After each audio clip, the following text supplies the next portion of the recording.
할렐루야. 주일 예배에 오신 성도님들을 주님의 이름으로 환영합니다. 오늘도 하나님께서 주신 날 하나님 예배하기 위해서 또 한 자리에 모였습니다. 모여서 예배할 수 있는 게 얼마나 큰 은혜인지 모르겠습니다. 오늘도 예배를 통해서 하나님을 만나시고 또 하나님의 말씀을 듣고 또 그 말씀을 따라 살아가시는 우리 모든 성도님들 되기를 바라겠습니다. 다 함께 일어나셔서 찬양하심으로 주일 일부 예배를 하나님께 드리겠습니다.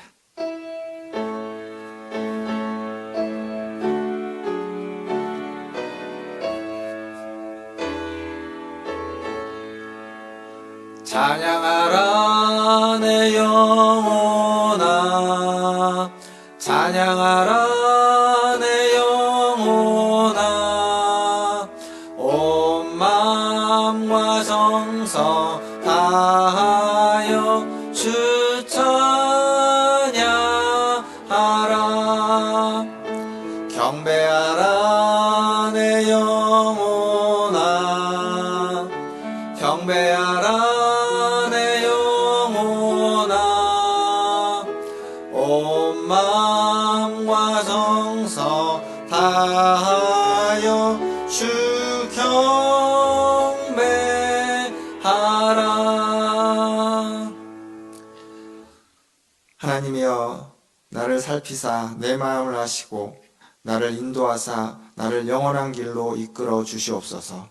하나님, 오늘도 주님을 예배하기 위하여 주님의 전에 나왔습니다. 이 시간 함께하여 주시고 우리 예배를 받아주시고 우리를 인도하여 주시옵소서. 감사하며 예수님의 이름으로 기도하옵나이다. 아멘. 다 함께 교독문 61번 시편 142편 함께 교독하겠습니다. 교독문 61번 시편 142편입니다. 교독하겠습니다. 내가 소리내어 여호와께 부르짖으며 내가 내 원통함을 그의 앞에 토로하며 내 영이 내 속에서 상할 때에도 주께서 내 길을 아셨나이다.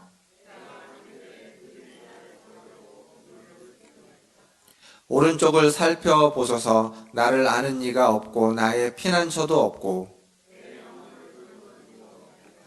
여호와여, 내가 주께 부르짖어 말하기를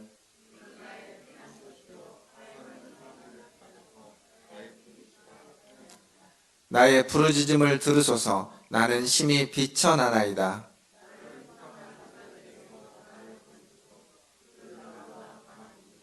내 영혼을 옥에서 이끌어내사 주의 이름을 감사하게 하소서.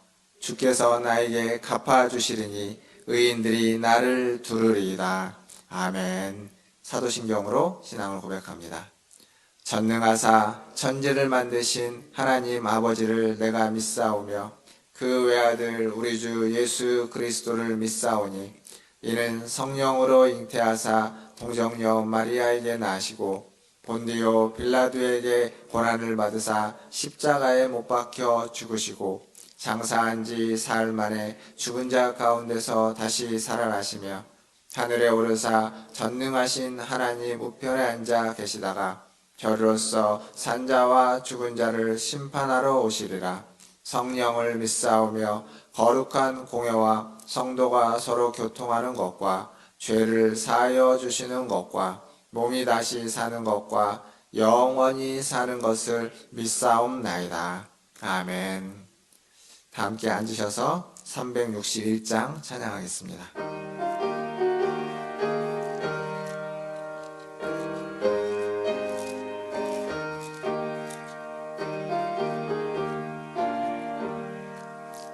기도하는 이 시간 주께 무릎 꿇고 우리 구세주 앞에 다 나가네.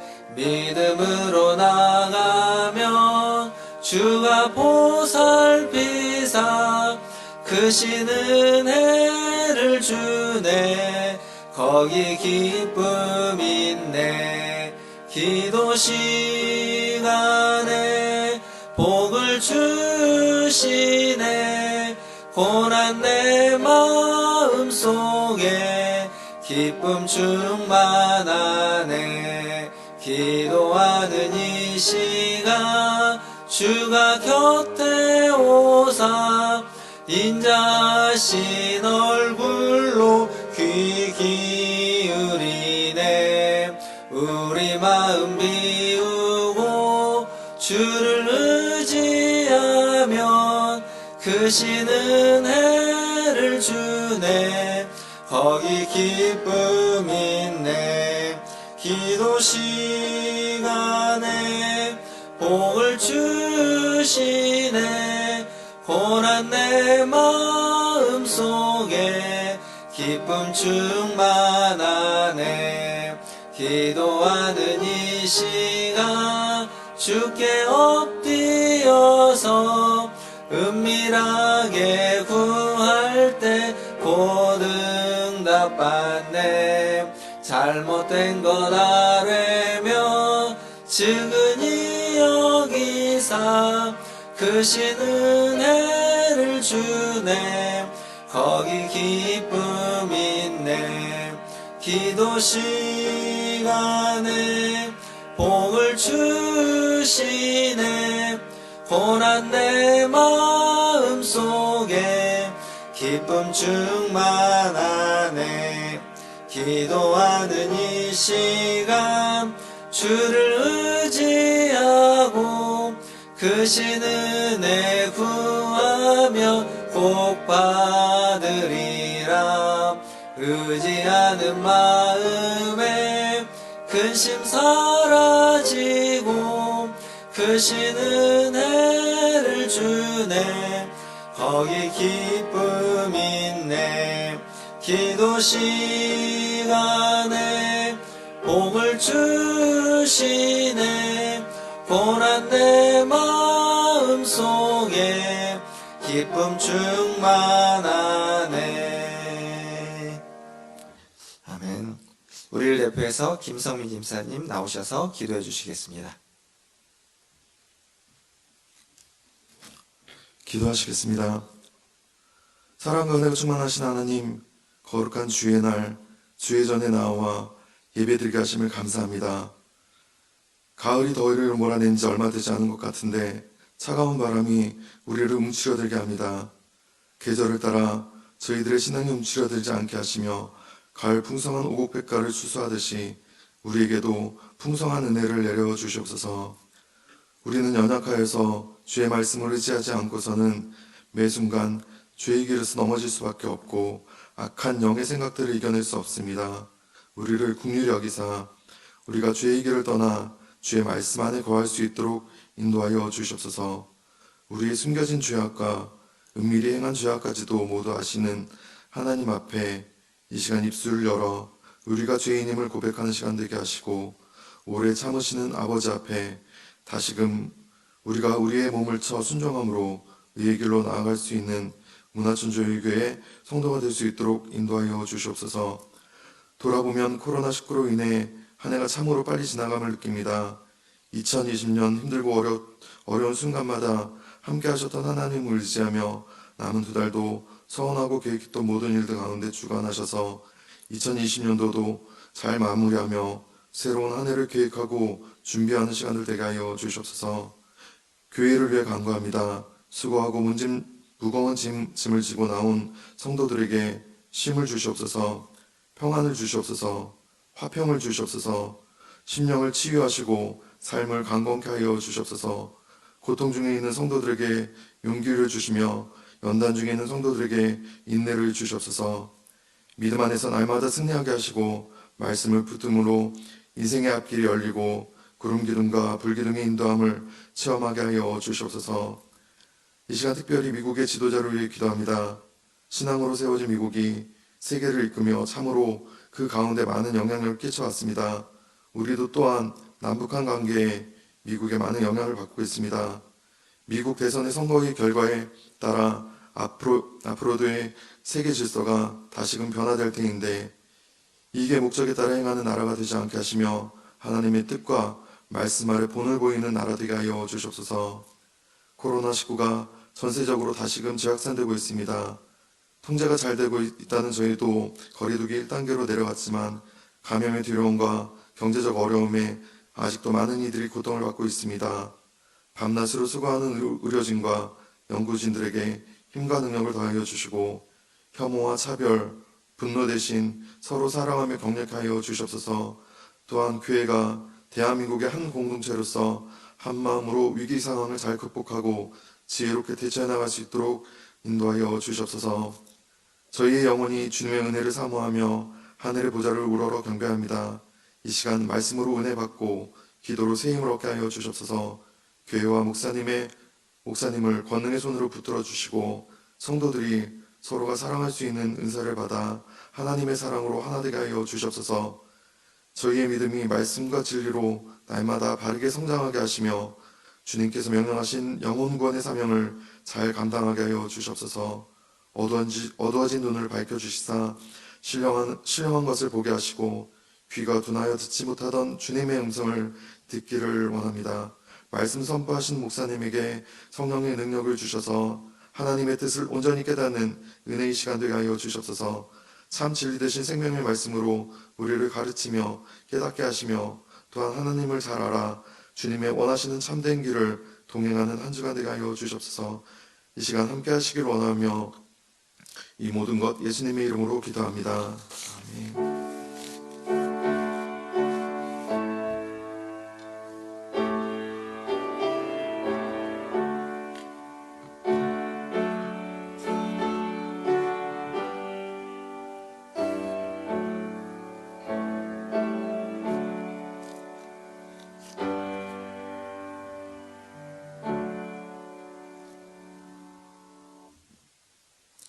교회 소식 전해드리겠습니다. 다음 주가 벌써 추수감사 주일입니다. 한 해를 시작하는데 코로나로 말미암아서 한 해가 다 마무리되어 가고 있습니다. 다음 주 추수감사 주일 하나님 앞에 한 해 동안 감사한 것들 좀 생각하시면서 한 주 동안도 감사함으로 지내시고 또 다음 주일에도 감사함으로 하나님 앞에 나오시기를 바라겠습니다. 그리고 지금 구약성경 통독이 계속 이어지고 있습니다. 시편이 이제 3분의 1을 저희가 읽었고요. 3분의 1 남았습니다. 이번 한 주간은 시편 101편부터 150편까지 통독을 하겠습니다. 계속 시편을 통독하시면서 많은 은혜와 많은 위로와 격려가 있기를 바라겠습니다. 오늘은 남전도에 원래로 모이겠습니다. 2부 예배 후에 남전도에 원래로 모이겠습니다. 그리고 다음 주, 오늘이죠. 오늘 2부 예배 후에 우리 실외에 있는 화분을 좀 실내로 이동을 하도록 하겠습니다. 화분을 옮기는 일에 또 지금 이제 1부에 오셨는데 혹시 이제 2부에도 계신다면 또 함께 도와주시면 감사하겠습니다. 다음 주에 연말 당회로 모이도록 하겠습니다. 지난 주간 우리 김희신 권사님이 그 수술이 있어서 입원하시고 퇴원하셨습니다. 몸에 이제 돌이 있어서 그 돌을 좀 빼내야 될 필요가 있어가지고 잘 회복될 수 있도록 기도해 주시면 감사하겠습니다. 더불어서 계속 우리 집사님 기도에도 있었지만 코로나 단계가 많이 조정되긴 했지만 그래도 계속적으로 주의해 주시고 마스크나 또 이런 손 세정이나 이런 것들을 잘 해주시면 감사하겠습니다. 예, 오늘 우리에게 주신 하나님 말씀 보겠습니다. 오늘 우리에게 주신 하나님 말씀은 로마서 2장 17절에서 29절까지 말씀입니다. 로마서 2장 17절에서 29절까지 말씀 저와 한 절씩 교독하도록 하겠습니다. 17절 제가 읽겠습니다. 유대인이라 불리는 내가 율법을 의지하며 하나님을 사랑하며 율법의 교훈을 받아 하나님의 뜻을 알고 지극히 선한 것을 분간하며 맹인의 길을 인도하는 자요 어둠에 있는 자의 빛이요 율법에 있는 지식과 진리의 모본을 가진 자로서 어리석은 자의 교사요 어린아이의 선생이라고 스스로 믿으니 그러면 다른 사람을 가르치는 내가 내 자신은 가르치지 아니하느냐? 도둑질하지 말라 선포하는 내가 도둑질하느냐? 간음하지 말라 말하는 내가 간음하느냐? 우상을 가증히 여기는 내가 신전 물건을 도둑질하느냐? 율법을 자랑하는 내가 율법을 범함으로 하나님을 욕되게 하느냐? 기록된 바와 같이 하나님의 이름이 너희 때문에 이방인 중에서 모독을 받는도다. 내가 율법을 행하면 할례가 유익하나 만일 율법을 범하면 내 할례는 무할례가 되느니라. 그런즉 무할례자가 율법의 규례를 지키며 그 무할례를 할례와 같이 여길 것이 아니냐. 또한 본래 무할례자가 율법을 온전히 지키면 율법 조문과 할례를 가지고 율법을 범하는 너를 정죄하지 아니하겠느냐. 무릇 표면적 유대인이 유대인이 아니요 표면적 육신의 할례가 할례가 아니니라. 같이 읽겠습니다. 오직 이면적 유대인이 유대인이며 할례는 마음에 할지니 영에 있고 율법 조문에 있지 아니한 것이라. 그 칭찬이 사람에게서가 아니요 다만 하나님에게서니라. 아멘. 우리 옆에 계신 분들, 좌우에 계신 분들 보시면서 인사하겠습니다. 사랑합니다. 축복합니다. 사랑합니다. 축복합니다. 지금은 이제 한낮이죠. 오전인데 이제 낮이 있으면 또 밤이 있습니다. 빛이 있으면 어두움이 있기 마련입니다. 하나님을 믿는 사람이 있으면 믿지 않는 사람이 있죠. 하나님을 믿지 않는 사람, 아니 좀 더 나아가서 신은 없다고 하는 사람을 보통 무신론자라고 합니다. 우리는 그런 사람들을 어두움 가운데 있는 사람이다 라고 보통 이야기하고 말합니다. 그런데 그들에게도 빛이 있습니다. 어둠만 있는 것이 아니라 빛이 있습니다. 그들의 빛은 뭐냐면 무신론자들은 신을 믿지 않습니다. 신이 있다고 하지 않지만 신이 없기 때문에 자기들에게 있는 합리성과 또 사람을 믿고 의지해서 그 안에서 선을 만들어가고 선을 추구해 갑니다. 신이 없기 때문에 어둠이 있지만 그들에게는 합리와 이성과 또 사람이 있기 때문에 빛이 있습니다. 반대로 하나님을 믿는 사람들 혹은 모든 종교인들, 종교를 가지고 있는 사람은 그 종교의 빛 안에서, 그 하나님의 빛 안에서 살아가는 사람입니다. 근데 그들에게도 빛이 있지만 어두움이 또 있습니다. 여러분이 그 세계사에서, 인류의 세계사 역사에서 대학살 사건들을 좀 찾아보시면 대학살 사건들의 이면에는 대부분 종교가 있습니다. 기독교도 물론이고요. 이슬람교, 흑교, 이런 종교들이 그 뒤에 진을 치고 있습니다. 그러니까 종교라는 그 빛 안에 있기도 하지만 그 어두운 면에서 전쟁과 분열과 학살이라는 것이 그 어두운 면에 공존하고 있다는 사실입니다. 찰스 스윈돌 목사님이라는 분이 이런 말씀을 하셨습니다. 자기가 그리스도인들에게 설교를 할 기회가 딱 한 번만 주어진다면, 딱 한 번밖에 설교할 기회가 없다면 자기는 이런 제목으로 설교를 할 거랍니다. 종교적이지 않는 그리스도인이 되는 방법. 그리스도인이긴 한데 종교적이지 않는 그리스도인이 되는 방법이라는 제목으로 설교를 하겠다라고 얘기했습니다. 이건 무슨 얘기냐면 참된 그리스도인은 종교인이 아니라는 얘기입니다. 참된 그리스도인은 종교적인 것과 다르다는 이야기입니다. 또 다르게 표현해보면 아주 종교적인 것이라 할지라도 그것이 참된 그리스도인이라고 이야기할 수 없다라는 겁니다. 굉장히 종교적입니다. 그런데 아무리 종교적이어도 그 종교적인 것이 그리스도인을 이야기하는 게 아니라는 거죠. 오늘 우리가 읽었던 본문에 등장하고 있는 유대인들이 딱 그렇습니다. 그들은 율법 그리고 할례라고 하는 어떤 종교적 러닝머신 같은 데에 올라타 있는 사람들 같습니다. 그래서 아주 열심히 뛰죠. 열심히 노력합니다. 점점 속도를 내서 더 빨리, 더 힘차게 최선을 다해서 율법과 할례를 지키고 나아갑니다. 아주 매우 수고합니다. 그런데 이 러닝머신 위에 타고 있으면, 이 종교 러닝머신 위에 타고 있으면 아무리 수고하고 열심히 해도 죄로부터 우리를 멀어지게 할 수 없습니다. 죄로부터 우리가 자유하지 않습니다. 뿐만 아니라 아무리 열심히 수고하고 노력을 해도 하나님께 가까이 가지 못합니다. 분명 수고하고 열심을 내기는 했는데 죄로부터 멀어지지도 못하고 하나님께 가까이 가지도 못하는 모습.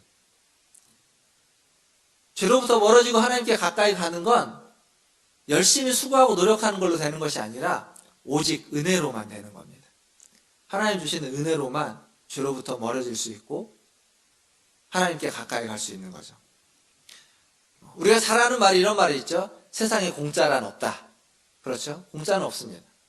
그리고 성경에 있는 표현대로 바꾸면 심은 대로 거둔다 라는 인과응보를 우리가 잘 아는 표현입니다. 그래서 신앙도 올바른 신앙, 그리고 올바른 전통 안에서 더 올바르게, 더 바르게, 더 열심히 해야만 한다고 생각합니다.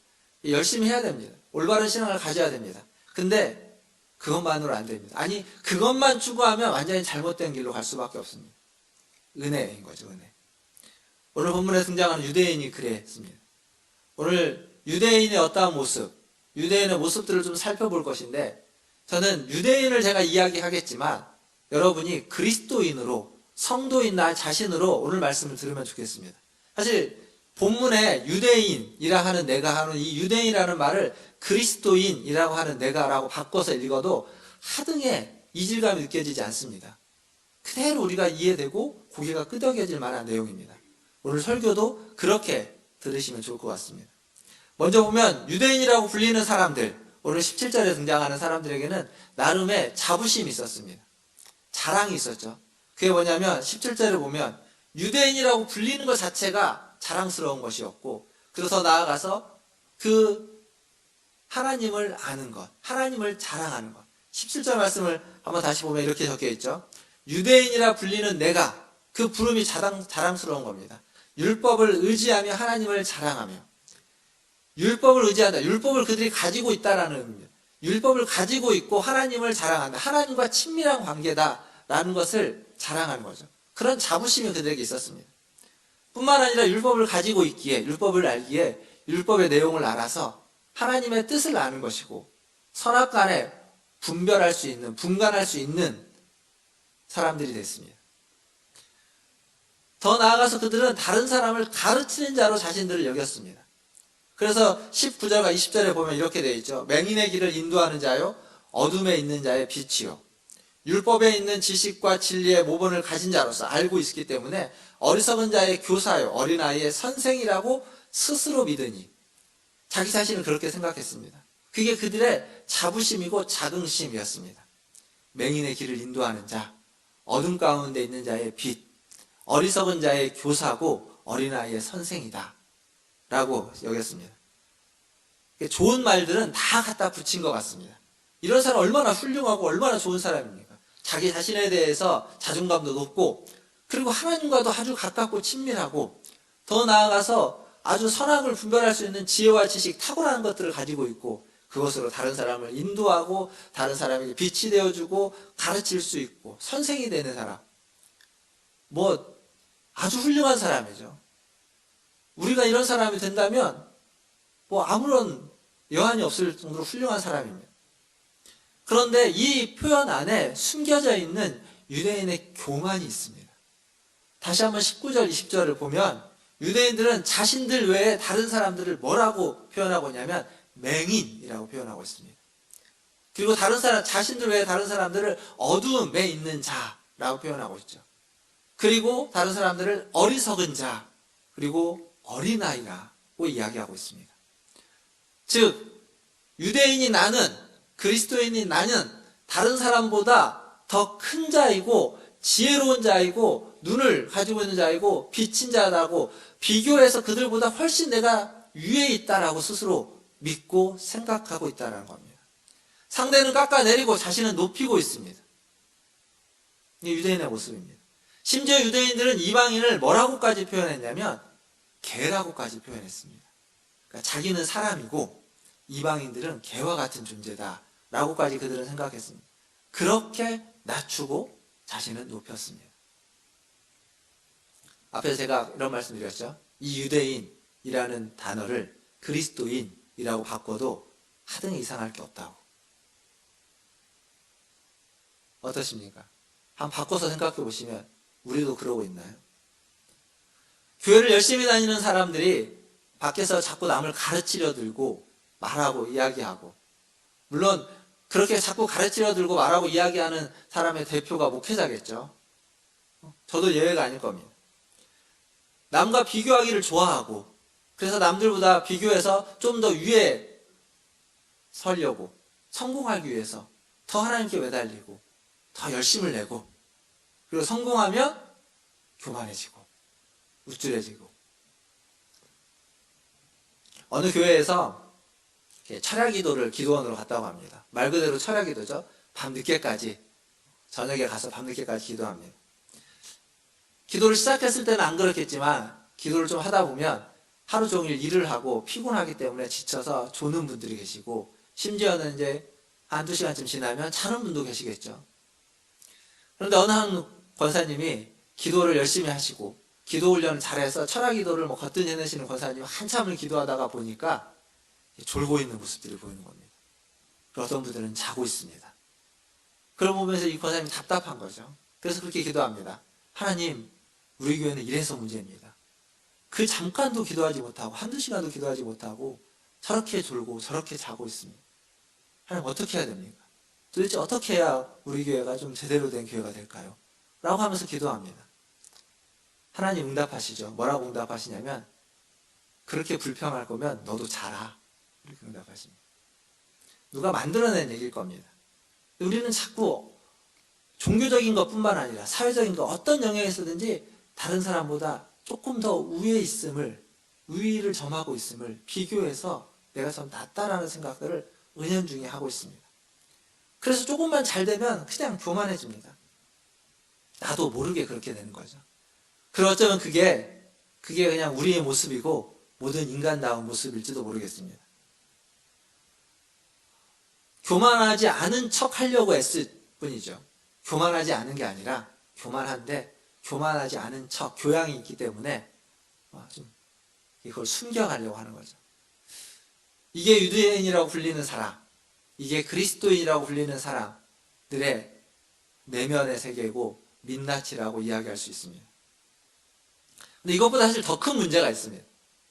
이건 그냥 본인의 내면에서의 문제, 상대방과 비교해서 상대방보다 좀 더 우위를 점하고 있는 문제에 머문다면 이것보다 더 큰 문제는 더 심각한 이야기입니다.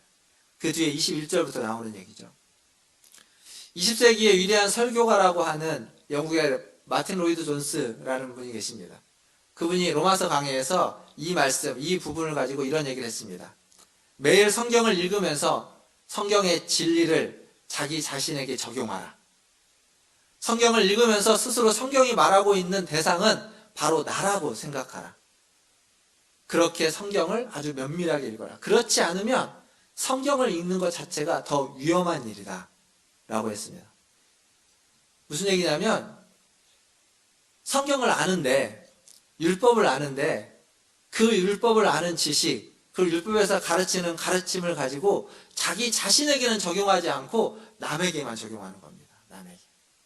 유대인들이 그러고 있는 거죠. 오늘 말씀을 보시면 도둑질하지 말라는 내가, 도둑질하지 말라고 가르치는 내가 도둑질하고 있다는 겁니다.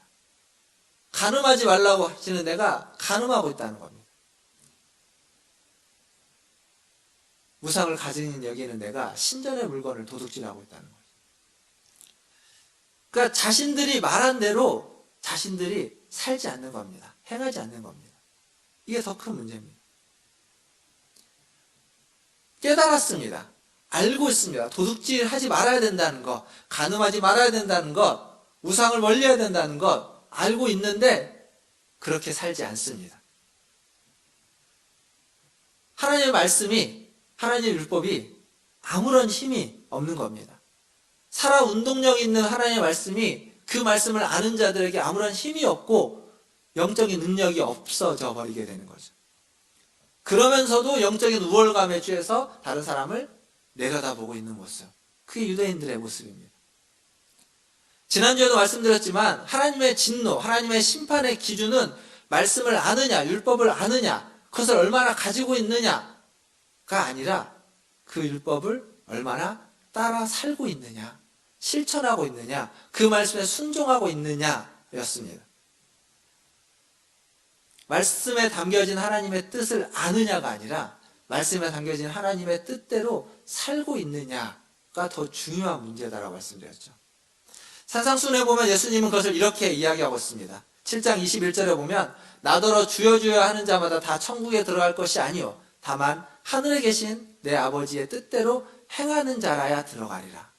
24절에 보면 산상순의 결론입니다. 그러므로 누구든지 나의 이 말을 듣고 아는 자가 아니라 행하는 자는 그 집을 반석 위에 짓는 지혜로운 사람과 같다라고 했습니다. 그리고 26절에 보면 반대로 나의 이 말을 듣고 행하지 않는 자는 그 집을 모래 위에 짓는 자와 같다라고 이야기했습니다. 말씀을 듣고 아는 자가 아닙니다. 말씀을 기억하고 말씀을 붙잡고 말씀을 많이 묵상하고 말씀을 암송하고 있는 자가 아니라 말씀을 듣고 행하는 자가 모래 위가 아닌 반석 위에 집을 짓는 자다라고 예수님이 말하고 있습니다. 우리는 로마서는 믿음을 이야기하고 야고보서는 행함을 이야기한다라고 알고 있지만 얼마 전에 제가 전했던 야고보서 말씀을 기억해 보시면 야고보서도 로마서도 믿음과 행함을 동시에 이야기하고 있습니다. 복음서에서 예수님도 그렇게 이야기하고 있습니다. 하나님이 기뻐하는 것은 말씀을 알고 전하고 선포하는 데에서 끝나는 것이 아니라 그 알고 전하고 선포한 대로 살아가는 겁니다. 알고 전하고 선포하는 것대로 순종하는 겁니다. 다 그러지 못할지라도 그 전한 만큼 말한 만큼 알고 있는 만큼 다 순종하고 다 따르지 못할지라도 아니 그러다가 실패하고 반대로 갈지라도 다시 돌아와서 순종하고자 애쓰는 것, 노력하는 것, 실천하려고 힘쓰는 것 그것이 하나님이 원하시는 믿음이고 하나님이 원하시는 삶의 모습이고 그리스도인다운 것이라고 이야기할 수 있습니다. 유대인들의 실패는 여기에 있습니다. 유대인처럼 우리도 실패해서는 안 될 겁니다. 근데 우리가 이런 실패를 많이 하죠. 얼마 전에 저도 했습니다. 이제 지민이에게 무슨 얘기 하다가 다른 사람이 너를 비하하고 비난하는 것은 당연히 받아들여서도 안 되겠지만 너 스스로도 너 자신을 비하하거나 낮추지 마라. 자기 자신을 무시하는 생각을 하지 마라. 그리고 다음에 그런 얘기하면 그거에 대해서는 저항하고 반대하고 따르지 않아야 된다. 그렇게 얘기했습니다. 근데 그리고 한 2, 3일쯤 지나고 제가 지민이가 옆에서 공부하고 있는데 같이 문제를 풀다가 야, 너 이거 모르잖아. 모르는데 뭐 하냐 하면서 열심히 풀고 있는데 한마디 했습니다. 빨리 하라는 얘기였죠. 빨리빨리 하고 모르면 모른다고 하고 물어보라고. 근데 그게 지민이가 기분이 확 나쁜 거죠. 나중에 이제 기분 나쁜 이유를 저한테 이렇게 문자로 보냈는데 그걸 보니까 아빠가 그렇게 얘기해 놓고 아빠가 왜 자기를 무시하냐는 겁니다. 자기 열심히 하는데 열심히 하려고 노력을 하고 있는데 애쓰고 있는데 왜 무시하냐는 거죠. 다른 사람이 이렇게 얘기해도 그거에 저항하라고 하는데 왜 아빠는 나한테 그러냐고. 할 말이 없더라고요. 할 말이 없습니다. 근데 우리가 많이 그러고 있지 않습니까? 자녀들에게 하는 말, 다른 사람들에게 권면하고 있는 말, 그 말대로 내가 살아가기만 한다면 아마 우리는 세상 모든 사람들로부터 내 주위에 있는 모든 사람들로부터 존경받을 겁니다. 근데 그렇게 말은 하는데 나는 그렇게 못하고 있지 않습니까? 그러니까 유대인이라 불리는 그들과 우리가 다르지 않습니다. 똑같습니다. 미국에 하몬이라는 교회가 있습니다. 아주 오래된 교회인데 그 교회 주변에 이 부동산이 이제 아마 이게 좀 몇 년 전 얘기일 겁니다. 부동산 몇 년 오래됐겠네요. 미국의 부동산 경기가 한참 좋을 때. 그때 이제 옆에 이제 부동산 업자들이 주변에 있는 땅을 사가지고 그 지역을 개발하려고 합니다. 그러니까 이제 교회도 많은 땅을 가지고 있으니까 그 땅을 이제 아주 좋은 값에 산다고 하는 거죠. 그래서 이제 교회도 아주 좋은 기회 아니겠습니까? 그래서 그걸 좋은 값에 팔고 그리고 또 다른 좋은 땅에 이제 건물을 짓기로 해서 교회가 이제 그 과정을 진행하면서 건축위원을 세우고 연령별 대표들을 세워가지고 연령별 대표들이 모여서 건축위원 이제 어떻게 교회를 건축을 할 것이냐 의논을 합니다. 그중에 어떤 사람들은 교회를 아주 전통적인 모습으로 아름답고 화려하게 그리고 예배를 드리고 영성을 추구할 수 있는 모습으로 건축을 하자라고 이야기를 하고 어떤 분들은 아니 지금은 시대가 다르다고 다목적인 건물로 지어서 예배도 드리지만 교제도 하고 사람들도 오고 여러 가지 활동도 할 수 있는 다목적인 건물로 짓자고 합니다. 근데 이게요 하나를 합쳐지기 참 어렵습니다. 서로의 주장을 굽히지 않는 거죠. 그러다 보니까 갈등이 생기고 싸움이 되는 겁니다. 근데 이게 소문이 나기 시작합니다. 건축위원회에서 있었던 일이 교회 성도들에게 알려지고 그 성도들에게 알려진 일이 교회 밖 사람들에게 알려집니다. 그래서 사람들이 얘기하는 거죠. 아니 저 교회 싸운다더라. 저 교회 싸우는데 옆에 그럼 왜 싸우는데? 그러니까 아니 건물 짓는데 어떻게 지을까 갖고 싸운다더라. 라고 하니까 사람들이 뭐라고 하는 줄 아십니까? 걔네들은 왜 맨날 그러냐냐. 이런 겁니다. 교회 이미지입니다. 건물을 어떻게 짓는 것 가지고 갈등을 일으키다가 정작 교회가 사람들에게 전해줘야만 하는 메시지를 더 중요한 것을 놓치고 있는 거죠. 왜 그렇죠? 말한 대로 행동하지 않는 겁니다. 사랑과 자비와 겸손을 이야기하고 있는데 사랑과 자비와 겸손이 없는 모습을 보여주고 있습니다. 그러니 아무리 사랑과 자비와 겸손을 이야기해도 아무도 그것에 귀 기울이지 않는 거죠. 사랑하는 성도 여러분, 여기 있는 이 유대인들과 같은 성도가 되지 않기를 주님의 이름으로 축원드립니다. 잘 알고 잘 믿고 그리고 잘 말하고 잘 가르치는 성도가 아니라 잘 안 되지만 실천하기 위해서 순종하기 위해서 애쓰고 힘쓰고 넘어져도 다시 일어나서 다시 실천하기 위해서 애쓰고 힘써서 우리가 알고 있는 수많은 말씀 중에 우리가 듣고 있는 수많은 말씀 중에 어느 하나 말씀이라도 붙잡고 그것 하나라도 순종해내는 그 한 말씀에라도 여러분의 삶에서 열매로 순종의 열매로 맺어가는 그러한 우리 문화순 예일교회 성도들 다 되시기를 주님의 이름으로 축원드립니다. 마지막으로 25절부터 29절까지 있는 말씀을 좀 보면 이 마지막에서 바울은 이제 할례라고 하는 것을 등장시킵니다. 할례. 율법에 대해서 앞에서 좀 이야기하다가 할례. 사실 유대인의 신앙에 있어서 율법과 할례는 아주 중요한 두 기둥이죠. 이 그 한 기둥인 할례를 이야기합니다. 할례는 창세기 17장에 그 기원이 있는데 할례의 의미는 이런 겁니다. 하나님과 하나님의 백성 사이에 언약을 맺고 그 언약의 증표로서 그 언약에 참여한다라는 상징으로서 할례를 행하는 겁니다.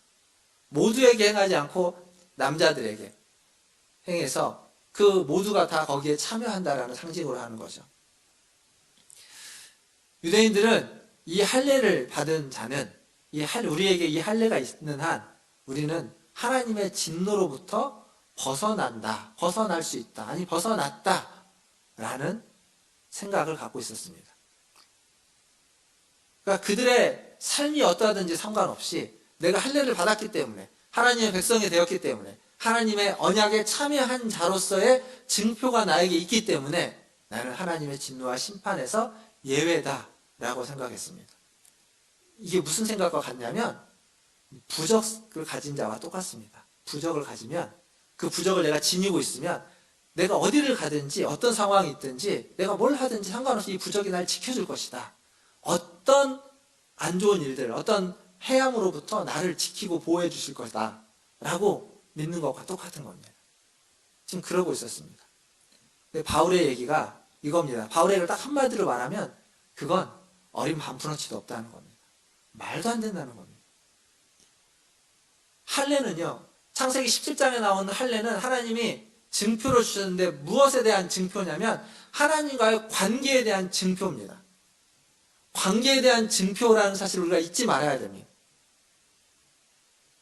제가 조금 살이 쪄서 제가 결혼 반지를 계속 끼고 있었거든요. 차고 있었는데 좀 살이 쪄가지고 반지를 얼마 전에 뺐습니다. 뭐 아무도 관심이 없지만 저 혼자 이제 아는 것. 이따가 빼니까 약간 좀 이렇게 허전하긴 한데 가끔 허전함이 느껴지는데 근데 이 반지가 있다면 결혼 반지는 무엇을 상징하는 걸까요? 나에게 사랑하는 배우자가 있다는 걸 말해주는 겁니다. 그거의 증표죠. 난 결혼을 했고 사랑하는 배우자가 있다는 걸 말해주는 겁니다. 그런데 지난주에 그 예화 드렸던 롱비치에 차 타고 드라이브 갔던 사람처럼 나의 배우자가 있는데 나랑 함께 드라이브 가고 놀러 가고 있는 사람이 내 배우자가 아니라 다른 사람이라면 그 결혼 반지는 뭘까요? 사랑의 증표? 결혼했다라는 증표? 나에게 사랑하는 배우자가 있다라는 증표일까요? 아니면 거짓의 증표일까요? 유선자라는 증표인 겁니다. 할례가 그렇습니다. 할례는 분명 하나님과의 관계의 증표입니다. 하나님의 언약에 참여했다는 증표입니다. 그런데 그 언약을 깨트려 버리면, 그런데 그렇게 살지 않으면 그 할례가 위선자라는 증표가 되는 겁니다. 나쁜 놈이라는 증표가 되는 겁니다. 그래서 성경은 할례를 행하는데 마음의 할례를, 몸의 할례가 아니라 마음의 할례를 행해야 된다 라고 이야기합니다. 오늘 우리가 읽었던 말씀 29절에도 그 얘기를 하고 있지만 구약에 또 여러 번 그 얘기를 반복해서 말해주고 있습니다. 신명기 10장 16절에 보면 그러므로 너희는 마음의 할례를 행하고 다시는 목을 곧게 하지 말라. 마음의 할례를 행하라 라고 이야기합니다. 또 신명기 30장 4절에도 그렇게 얘기합니다. 내 하나님 여호와께서 내 마음과 내 자손의 마음에 할례를 베푸사 뜻을 다하여 내 하나님 여호와를 사랑하게 하고 내 생명을 얻게 하실 것이며, 예레미야서 4장 4절에도 똑같이 이야기합니다. 유다인과 예루살렘 주민들아 너희는 스스로 할례를 행하여 너희 마음 가죽을 베고, 원래 할례는 남자의 성기에 그 표피를 베는 건데 거기가 아니라 마음의 가죽, 굳어진 마음의 가죽을 베어내라는 겁니다. 마음의 할례를 행하라는 겁니다. 여호와께 속하라. 그리하지 아니하면 너희 악행으로 말미암아 나의 분노가 불같이 일어나 사르리니 그것을 끌 자가 없으리라. 그렇게 하지 아니하면 하나님의 말씀을 어겼기 때문에 악행으로 말미암아서 하나님의 심판이 너에게 임할 것이다 라고 말해주고 있습니다. 차라리 할례가 없는 게 낫습니다. 몸에 할례가 있으면 더 어려워. 결혼반지 차라리 안 끼고 있는 게 나은 겁니다. 결혼반지가 없더라도 서로 사랑하는 게 나은 거죠. 몸에 할례가 없어도 말씀에 순종하는 게 훨씬 나은 겁니다. 그래서 그리스도인이라는 말은 겉으로 그리스도인이 아니라 속으로, 내면이 그리스도인이어야만 한다는 이야기입니다. 그게 진짜 그리스도인입니다. 몸의 할례가 아니라 마음의 할례가 중요한 것이죠. 중요한 건 표시가 아닙니다. 그 표시가 가지고 있는 의미입니다. 그게 중요한 거죠. 말씀 맺겠습니다. 고대 사회에서는 계약을 맺을 때, 언약을 맺거나 계약을 맺을 때 지금처럼 도장을 찍거나 사인을 하지 않고 계약을 깨트릴 경우에 받게 되는 저주의 모습을 하나의 어떤 행위 예술처럼 행동으로 표현합니다. 그래서 계약을 맺으면서 모래를 한 줌 쥐어가지고 머리에 뿌립니다. 서로의 머리에 뿌리고 자신의 머리에 뿌립니다. 그건 뭐냐면 이 계약을 깨면 먼지처럼 될 것이다 라는 것을 상징하는 거죠.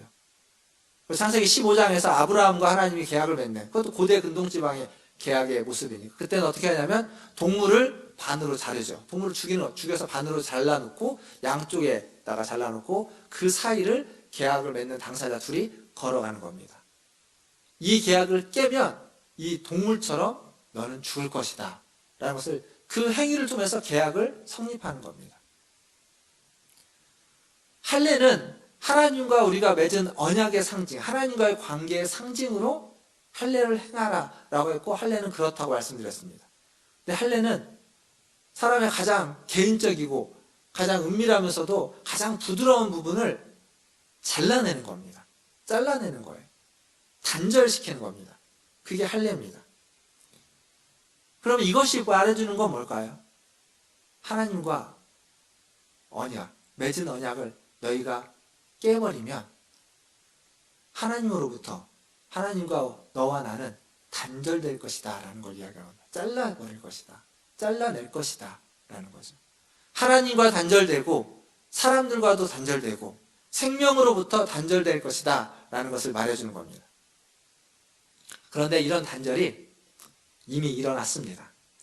골로새서 2장 11절에 보면 이런 말씀이 있습니다. 또 그 안에서 너희가 손으로 하지 아니한 할례를 받았으니 곧 육의 몸을 벗는 것이요 그리스도의 할례니라.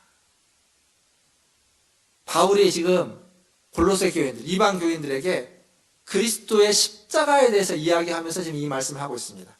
너희는 손으로 행한 할례가 아니라 손으로 하지 아니한 할례를 받았는데 그리스도의 할례를 받았다. 너희에게는 그리스도의 할례가 있다 라고 말해주고 있습니다. 예수 그리스도가 십자가에 달려 죽음으로써 하나님과 단절되었습니다. 아버지로부터 버림받았습니다. 단절되었습니다. 그리고 살아있는 자의 땅, 이 땅에서 죽음으로, 이 땅에서 생명에서 단절됨을 경험했습니다. 그리스도가 왜요? 그리스도가 왜 단절됨을 경험했습니까? 우리 때문에. 언약을 깨트린 자가 받아야 되는 그 단절의 저주를 그리스도가 직접 받으셨고, 그 저주로 말미암아, 그 단절로 말미암아 우리가 그 안에서 함께 할례를 받은 것과 같아졌습니다. 그리스도의 할례를 우리가 받았던 겁니다. 이게 우리가 할 수 있는 일이 아닙니다. 우리의 힘으로, 우리의 능력으로, 우리의 어떤 수고로, 우리의 열심으로 러닝머신 위에서 뛰듯이 아무리 애쓰고 분발한다고 해서 이루어낼 수 있는 일이 아닌 겁니다. 이것은 오직 은혜로만 가능한 거죠. 그리스도의 은혜.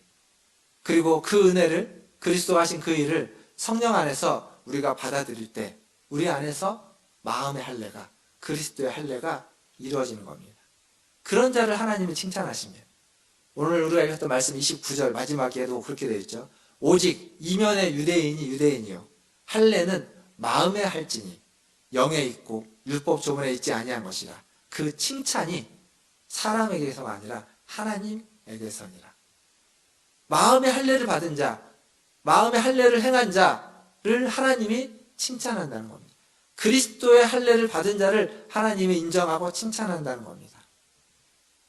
사랑하는 성도 여러분, 우리의 신앙은 여기에서 있어야 됩니다. 성령 안에서 주어지는 마음의 할례, 그로 말미암아서 죄로부터는 단절되고 하나님으로부터 단절되는, 율법 때문에 율법의 할례, 몸의 할례로 말미암아서 하나님으로부터 단절되는 것이 아니라 마음의 할례를 받아서 죄로부터는 단절되고, 그리고 그 단절을 넘어서서 하나님께 더 가까이 가는, 마음이 변화를 받아 새롭게 되어서 하나님이 선하시고 기뻐하신 뜻이 무엇인지를 분별하여 그대로 살아가는 그러한 그리스도인이 다 되기를 주님의 이름으로 축원합니다. 하나님이 원하시는 것입니다. 마음으로 할례를 받는 저와 여러분 다 되기를 주님의 이름으로 축원합니다. 기도하겠습니다. 기도하실 때 말씀을 기억하시면서 함께 기도하겠습니다. 우리가 받는 할례는 그리스도의 할례입니다. 마음의 표피를 잘라내는 할례이죠. 그것은 그리스도 안에서, 성령 안에서 이루어지는 겁니다. 그걸 통해서 우리의 마음이 변화를 받고 새로워져서 하나님이 원하시는 삶을 살아가야만 합니다. 성령님이 우리와 함께 하실 때 그 일이 이루어지는 줄 믿습니다.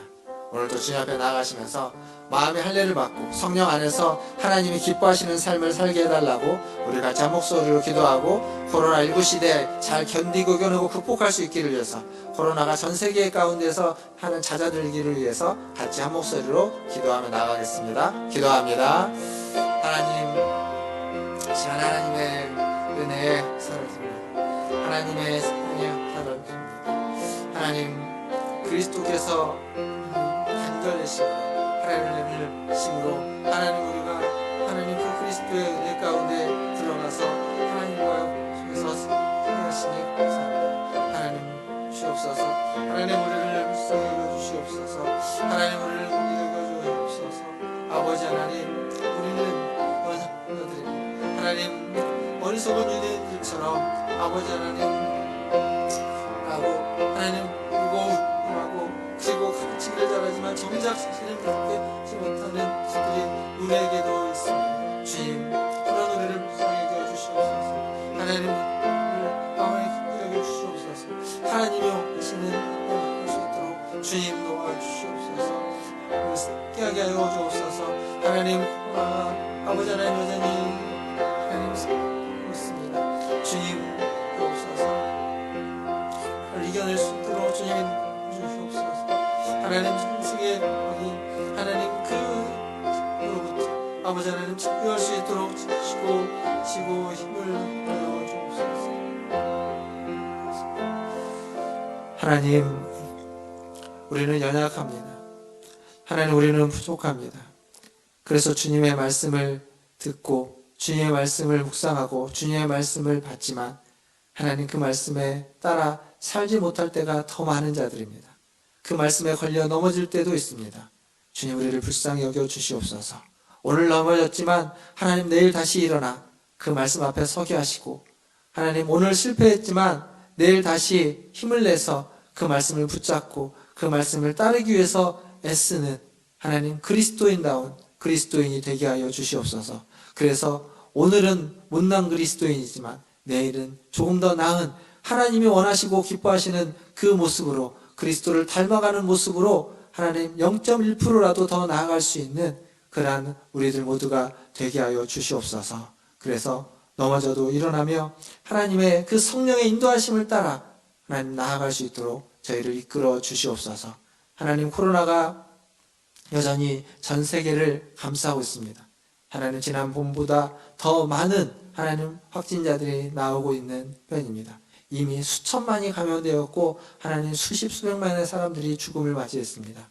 아직도 하나님, 찾아들 기미가 보이지 않는 하나님 이 재난 가운데 주님, 우리에게 자비를 베푸시고 하나님이 세우시고 하나님이 만드신, 하나님이 사랑하는 하나님 이 인류를 불쌍히 여겨주셔서 하나님, 코로나를 이겨내고 극복해낼 수 있는 길을 열어주시옵소서. 수많은 이들의 수고와 노력과 애씀을 물거품으로 만들지 마시며 하나님, 그들의 수고와 애씀을 통하여서 함께 전 인류가 이겨낼 수 있고 극복해갈 수 있도록 도와주시옵소서. 모든 것을 주님의 손에 의탁하며 우리 구주 예수님의 이름으로 감사하며 기도하옵나이다. 아멘. 이 시간 453장 찬양하시면서 준비하신 예물 하나님께 드리겠습니다.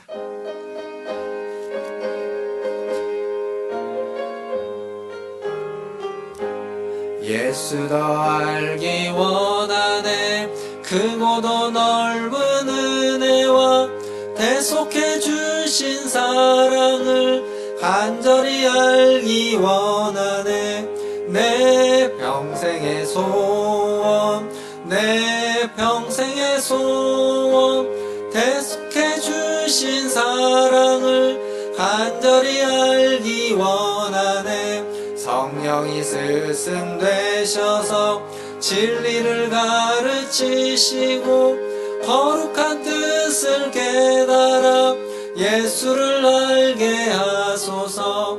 내 평생의 소원, 내 평생의 소원, 대속해 주신 사랑을 간절히 알기 원하네. 성령의 감화 받아서 하나님 말씀 배우니 그 말씀 안절안절히 내 맘에 교훈되도다.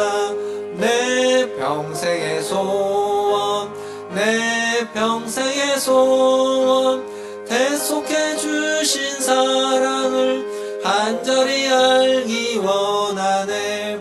예수가 계신 보좌는 영광에 둘러있도다. 평화의 왕이 오시니 그 나라 왕성하도다.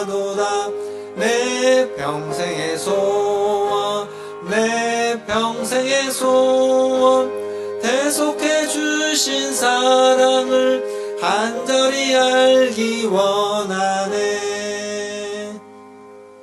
기도하겠습니다. 하나님, 우리가 우리의 평생 주님을 더 알기 원하고 주님을 더 사모하고 주님께 더 가까이 가고 주님을 더 닮게 하여 주시옵소서.